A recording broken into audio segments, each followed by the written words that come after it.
Thank you, Drew. Thank you, everyone. This place is beautiful. I love it. Did you know that the Tyrannosaurus Rex is a member of the deer family? Yeah. That's just one of the many lies I tell children at the Museum of Natural History. Because they're kids. Who cares? I do birthday party tours for spoiled Upper West Side rich kids at the museum, you know, where they pick a theme like dinosaurs or space, and I dress up like a character, and we walk around the museum, and then I take them down to the basement, and they eat dinosaur-shaped chicken nuggets, and I question every life choice I've ever made. There is one aspect I love about it. I bring my guitar sometimes, and we improvise songs, you know, like Parker and the Mystery of the Museum and things like that, and I enjoy that part. So I'm doing a tour for, let's say Cooper. You know, one of these names that needs to be retired, you know, Cooper or Parker or Lexi or Madison, you know. Upper West Side parents, stop naming your kids after streets you see out of your window. That would be great. So we're doing space, and he asked me a question like, what's the difference between a meteor and a meteorite? I'm like, one's edible, Cooper. I don't know.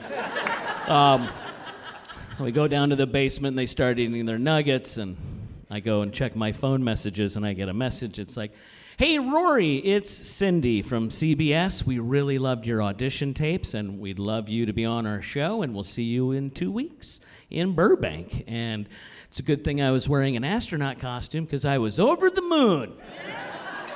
That's for the dads in the audience. You can use that if you want to. A couple months, I totally forgot about this audition. My songwriting partner and I auditioned to be on a new reality show by Mark Burnett. It was called Jingles, about the exciting world of jingle writers. Yes, that's why you have never heard of it. But I was very excited. It was like, suck it, Coopers of the world. I'm out of here. I'm about to be famous. This is my big break, and we're off. So 2 weeks later, my partner and I, we got on the plane, and we're excited to go. I'm excited about this new opportunity. And Sam is excited because he had a girlfriend there, the one that got away, and her husband just died, so he was excited. And Sam was married at the time, but it doesn't matter. I promised him I wouldn't use his real name. So anyway, Sam and I we land in Burbank, and we get into our hotel room, and they take our cell phones, and we're not allowed to watch the news. Can't watch newspapers because you don't want jingle writers being influenced by the outside world. And first hour or two I'm there, we're having a blast, and then I realized, reality show, it's not real reality at all. I can see the lot from our hotel window that we're going to be filming at, but still they make all the contestants get on a bus and drive, and get out. They film us getting off the bus like, oh, Hollywood, and we're like... And they did a good job of, making a diverse cast. There was like a little country and western duo, husband and wife from Tennessee, and there was a boy band from Vegas, and there was blues people and jazz and all these different. And we were the goofy comics from New York, comedy songwriters. And so I was like, well, I'm going to make the best of this. I'm going to ham it up. Someone's going to see me, and I'm going to be hosting my own talk show before this is all over. And so, in every interview, I'm like, yeah, I love jingles. I sing them all the time. And products? I use products every day, So when they're interviewing the other people, I make sure, I can't be edited out of this. I'm in the background drinking a cup of coffee while they're interviewing someone, or they're interviewing the jazz couple. I'm throwing a football to no one. I'm like, you're not editing me out of this at all. So the next day, they tell us the rules. So every week they're going to give us a new product, and we have to come up with the jingle and a commercial, and we can mock up the product if we want to. And I'm like, okay, this is very exciting.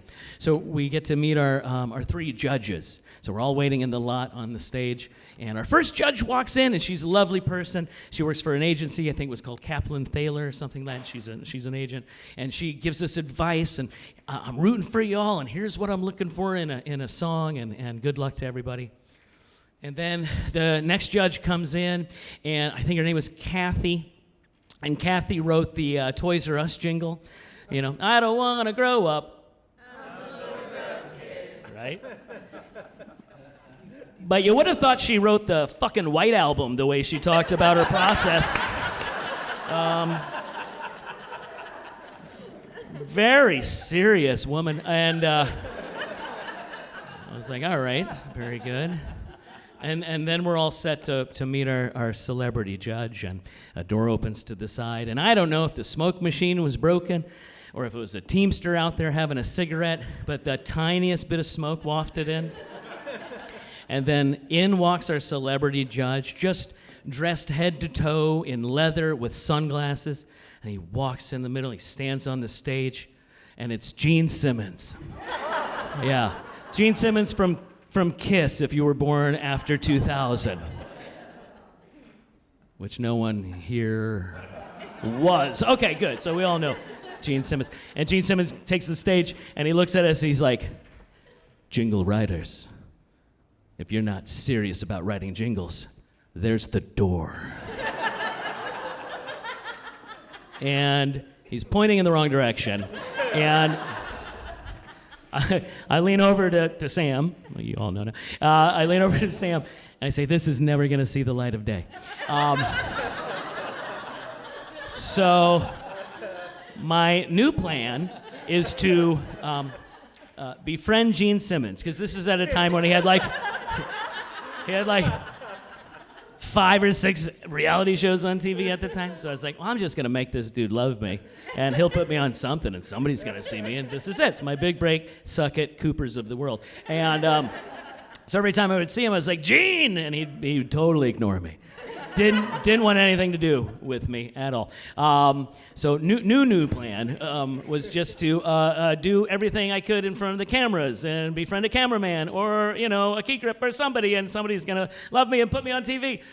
So we get our first product, and we have to come up with a jingle for and a product for gum. And so Sam and I decide on something called Fruit It Up, and we write a reggae song, and we make the gum look like little joints, and which is great for CBS. They loved it. And so our host of the show was, I think her name was Kimberly Caldwell. I think she was like the 5th runner-up on American Idol season 4. You're shaking your head. Yep, big Caldwell fan in the back there. All right, good. So she introduces us, and we go in, we sing our Fruited Up song. And Gene Simmons is on a throne, and the 2 women are on stools. I mean, give me a break. We know he's producing the show. And so we get done, we sing our little Fruited Up song, and Kaplan Thaler lady loves us. And the Toys R Us woman, Kathy, she hates us. And so it's up to Gene Simmons. And Sam says, well, what do you think, Mr. Simpson? And I was like, I said, is it too late to get a new partner? And he said, that's all right, I've been called worse. And I was like, all right, cool. So he goes, I'm going to leave it up to a coin flip, okay? He says, call it. And I say heads, and it's tails, and we are off the first episode. That's it. So we go outside, and, Caldwell interviews us. Well, that didn't go so well. I was like, yeah, no, it did not. And Sam's like, Rory, if someone says heads or tails, you always say heads or tails, and you said the wrong thing and everything. I said, well, Sam, you know what? The only reason you're here is to get laid. And he goes, what? And I go, what? And the cameras go, what? And I was like, no. So we got nothing. We'll leave now. We didn't need that on camera. So we're leaving. My new plan after this was to make the people doing the exit interview fall in love with me. Oh, they're gonna love it. They're gonna love me and put me on something. Look out for this exit interview. I'm gonna be charming. So they're like, well, we're sorry that didn't work out. Were there any judges you didn't like? And we were like, oh, no, they're very manipulative, these people. I was like, no, everyone was fine. They're like, well, which one didn't you like? I was like, well, Kathy didn't like us, I guess. So you didn't like Kathy? No, I didn't say I didn't like Kathy. Would you say Kathy's a bitch? No, but out of the 3, is Kathy a bitch? I was like, well, yeah, I guess Kathy's a bitch. And like, well, Kathy's a bitch. I was like, oh, fuck. So that didn't work at all. So we're leaving, we're walking to the bus, and actually we pass Kathy on the lot, and she's just like, okay, have fun, go back to New York and tell your jokes. And I was like, Sam, Kathy is a bitch. We were right. So our Hollywood dream did not work out. But I will say, when I was back in New York 2 weeks later, I did a show, and I got a standing ovation, all right? Because not a 5-year-old in the audience didn't love the Ballad of Cooper and the Dinosaur Birthday. Thank you very much.